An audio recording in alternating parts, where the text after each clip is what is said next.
We're going to look at every single position group that the Miami Dolphins have on today's show. I am Nic Rohloff. This is Dolphins Today by Chat Sports. We'll go position by position. We'll give my grade for each position and then give my overarching thoughts on each position and then look at the Dolphins roster as a whole at the end of today's video. And we'll start with the most important position in the entire sport. That is quarterback. Obviously, Miami has two guys right now, Tua Tagovailoa and Zach Wilson. They signed Zach Wilson in NFL free agency to be their QB2 on a one-year, $6 million deal worth up to $10 million, but hopefully Tua returns to his 2023 form, plays in all 17 games, and you never have to worry about seeing Zach Wilson on the football field. Now, there is still a QB3 spot that, to me, will get filled through the NFL draft, but at least as of right now, I'm giving the position group a B+. And I think that's fair. I know a lot of people are going to be negative about Tua, negative about Zach Wilson, and it seems like Wilson's a very divisive quarterback 2 option for the Dolphins. But it's still the best one they've had over the last 4 seasons. It's better than Skylar Thompson, it's better than Tim Boyle, and it's better than Tyler Huntley. And I think a B+ is fair because I think Tua is a top half quarterback in football. I know he's got his limitations, but I still think he's around that 14, 15, 16 range. He just simply has to stay healthy. But when you think of the quarterback position as a whole and where we will go for the rest of the offseason at this group, they clearly are going to need to add a third quarterback. Every team needs to have a third guy, whether it's a practice squad player, someone on the 53-man roster that's a healthy scratch every single week. Either way, draft one on day 3, whether it's with one of your 3 7th-round picks, one of your 2 4ths, one of your 2 5ths. Would not take one in the first 3 rounds in the first 100 picks of the draft, but with one of your 4ths, one of your 5ths, one of your 7ths, absolutely get that developmental guy as your third quarterback, and then this room will be set. All right, we're going to move over to running backs here in a second, but make sure you're following us on Instagram. Dolphins Today IG is our handle. We currently have 778 followers. We put out content over there every single day in between our YouTube shows. So if you want more Dolphins coverage, follow us at Dolphins Today IG. We're looking to get to 1,000, but we got to start by getting 800 first. Help us out right now. All right, looking at running back, a position group that I'm a big fan of. Achane will return as your RB1 as he was last season. No more Raheem Mostert. He joined the Las Vegas Raiders. The 4th-round pick out of Tennessee last year, Jalen Wright, will now be your RB2. And then you signed Alexander Mattison from the Raiders to be your RB3 to help on 3rd and 1s and 4th and 1s. And you still have Alec Ingold in this group as your fullback, which Mike McDaniel still does utilize quite a bit. And when I look at this group, I know they only had 1 addition and 1 subtraction.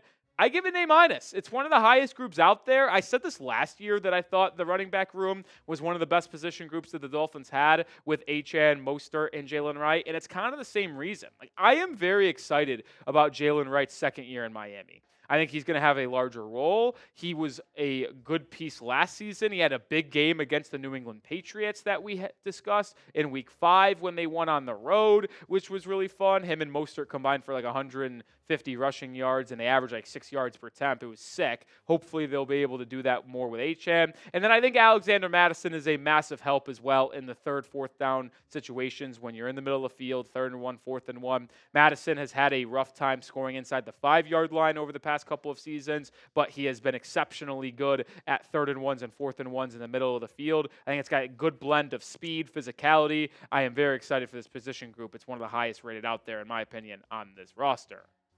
Another position group that I have a very high hopes for, wide receiver room once again.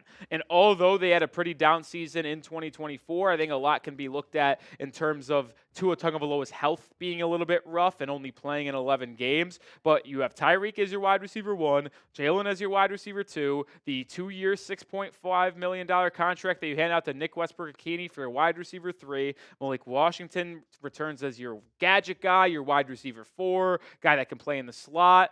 They probably still need some depth because I don't believe in Tariq Black, Eric Ezukama, or as D. Eskridge as legit guys, but maybe they draft one in the NFL draft. But either way, this is the highest grade that I have for position group. I give it an A.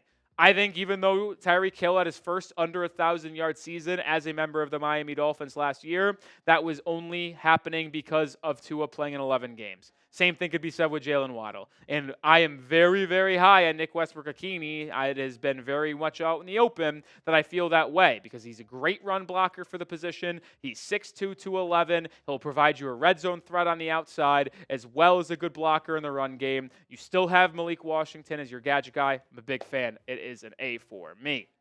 But let me know your thoughts. What's the Dolphins' best position group? I think it's wide receiver, but I know you guys might think something else. So let me know in the comment section what the best position group on the Dolphins is. And I know I spoke very highly, but we'll just talk about quickly the negatives here. The one thing that drove me nuts last year, Jalen Waddle's drop issues, Tyreek Hill's drop issues. Now, we know Tyreek Hill had a wrist injury. I don't know how much that played a role into that. But overall, if Hill and Waddle dropped the ball less than last year, Tua plays more than 11 games, this wide receiver room will put up big-time numbers. I think it's a very well-rounded group with speed, physicality, size, gadget guys. It's going to be a very fun group to watch. I think it's one of the best out in the NFL, but on this Dolphins team. All right, let's move over to the tight end group now. Jonnu Smith returns for his second season. Julian Hill is still under contract. And then Pharaoh Brown, who you signed to a one-year deal, becomes your tight end 3. Tanner Connor still returns, and Hayden Rucci will be back on a futures contract as well. I give this a B. I know it might be a little bit low because of how good Jonnu Smith was last season, but I like Pharaoh Brown. Julian Hill, I don't really like. I think that's very much out in the public eye. But when you specifically look at the tight end group as a whole, Jonnu Smith's returning off of a record season. Set Dolphins franchise records for a single season in receptions and receiving yards. So obviously, you're going to feel good about year 2 of Jonnu Smith. The one knock I have on this position group, which is why I give it a B and it's not higher into the A- or the B+, is because there's no future. Like, maybe this comes in the draft and they go after a Mason Taylor or a Gunnar Helm or someone like that in the middle rounds, but who is going to be the tight end after the season? Unless they extend Jonnu Smith before the year, he's going to be a free agent. The other guys, Julian Hill or Pharaoh Brown, one-year deals. So maybe this gets decided in the NFL draft, but the tight end outlook as a whole is good for this year, but they're all going to be off the team technically in the books after this season. All right, let's get to the offensive line now. This one is interesting. They obviously have Austin Jackson returning from his injury to be your starting right tackle. Signed James Daniels to a 3-year, $24 million contract to play one of your starting guard spots. Aaron Brewer returns in year 2 of 3 to be your starting center. And then your second-round pick last year out of Houston, Patrick Paul, will be your starting left tackle unless Teron Armstead does not retire, but all signs indicate he will. Larry Borum, you signed to a 1-year deal. He'll likely be your Kendall Lamb replacement as your swing tackle. Liam Eichenberg is unfortunately back to be a depth piece on the interior. Still have Andrew Meyer, who was on the roster last season, as your backup center as well. But the truth is, when you're grading this offensive line, giving it incomplete. Seriously, I don't know if this is just a little bit negative or not, but how can I give a responsible answer as the host and a content creator and an analyst of this Dolphins football team if they don't have a starting left guard? Like, until that's addressed, I am not going to give it a grade. It simply just cannot be Liam Eichenberg or Larry Borum starting at left guard. And if it is, it's going to be a D+, D grade. Like, I like James Daniels, I like Aaron Brewer, and I like Austin Jackson. But those 3 can't carry this entire offensive line.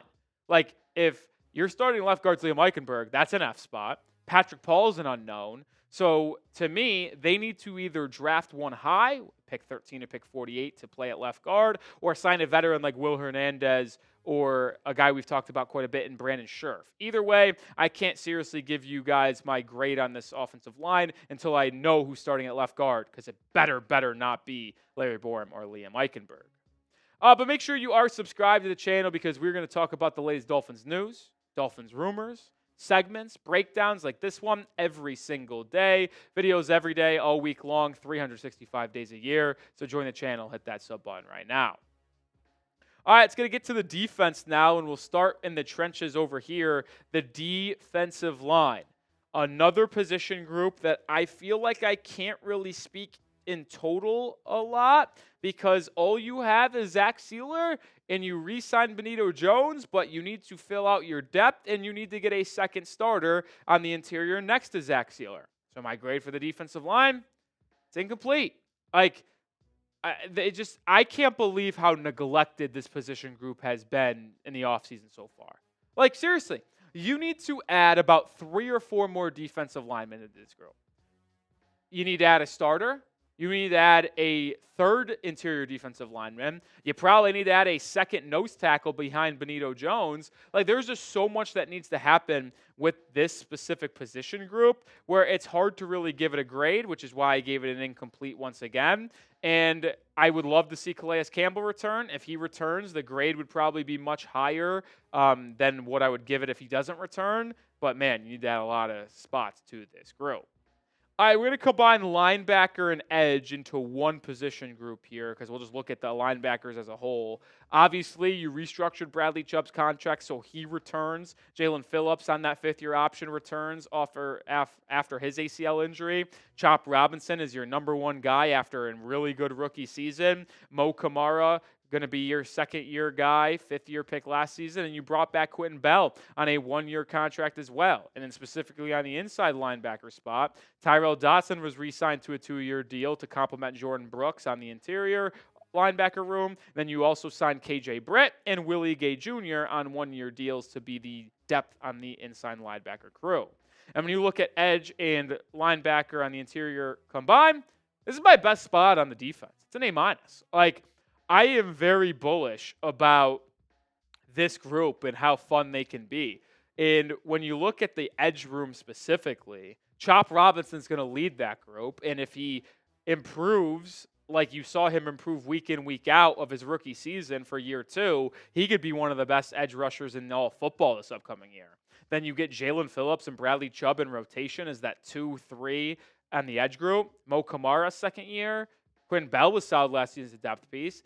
So the edge group is very fun. And then you talk about the inside linebacker. Jordan Brooks was awesome last year. So he's your linebacker 1. I think Tyrell Dotson is ultimately an upgrade over Anthony Walker Jr.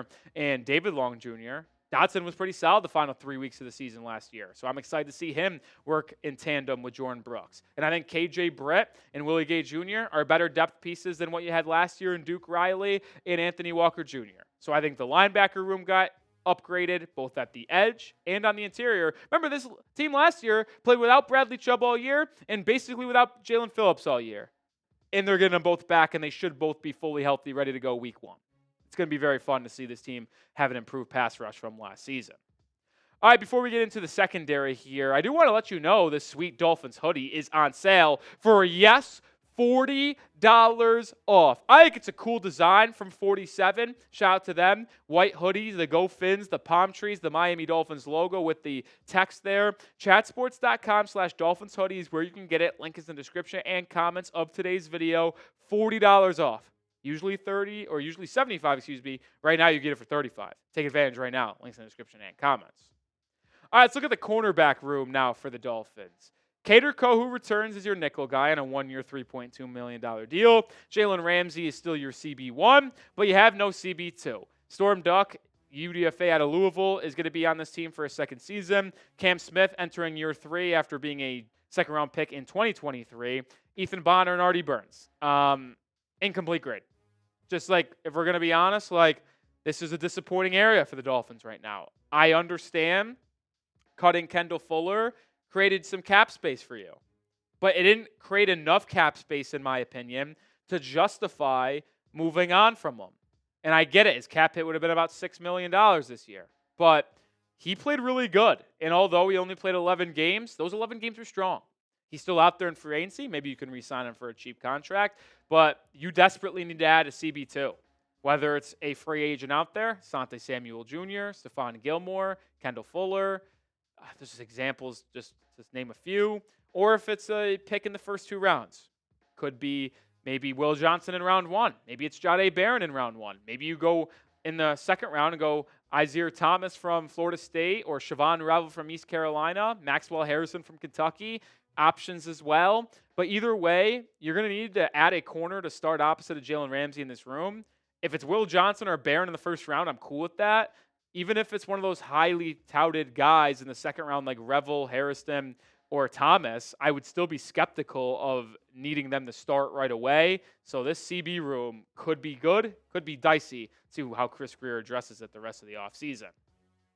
All right, we'll move over to the safety room to round out the defense here. Obviously signed Ashton Davis and Ifeatu Melifonwu in free agency. Elijah Campbell was re-signed on a one-year deal. Special teams ace, but a good fifth DB guy anyway. And also Patrick McMorris coming back after he was a sixth-round pick in 2024's NFL draft. But to me, this is an incomplete grade as well. And I hate to give so many incomplete grades, but when you look at the offensive line, you look at the defensive line, you look at the safety room, look at the cornerback room.